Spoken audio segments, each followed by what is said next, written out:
আমি জীবনে এত জানা করেছি, এত মদ খেয়েছি, এত বাজে কাজ করেছি, এত বাটপারি চিটারি করেছি, ও 2-4-10 বছরের নামাজে আমার আর জান্নাত লাভ হবে না, আমার নামাজ না পড়াই ভালো।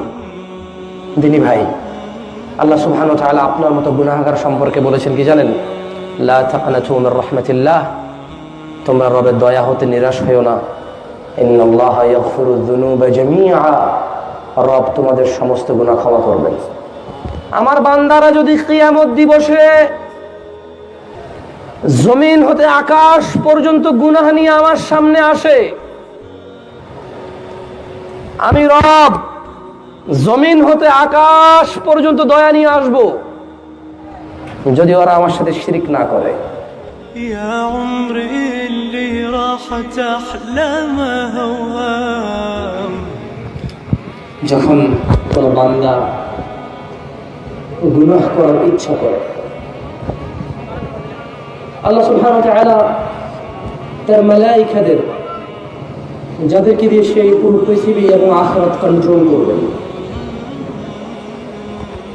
যারা একচ্ছত্র মালিকানার মালিকের সিপাহী সৈন্য, তাদেরকে বলেন তুমি তো লিখো না। ওরা বলে রব ও তো অন্যায় করবে বলেছে, ভাবছে অন্যায় করবে, এনি টাইম সেটা ডান করবে, এটাকে সে কর্মে রূপান্তরিত করবে। রব্বুল ইজ্জত জাল্লা ওয়া আলা বলেন না, তুমি লিখো না। আমার কোন বান্দা যদি গুনাহের চিন্তা করে, ও ফেরেশতারা তোমরা লিখো না। আর যদি সে করে ফেলে, তাহলে অতটুকু লেখো যতটুকু সে করেছে। আর সে যদি গুনাহের চিন্তা করে গুনাহ না করে, তার বদলে নেকি লিখে দাও। সে আমার ভয় করেনি।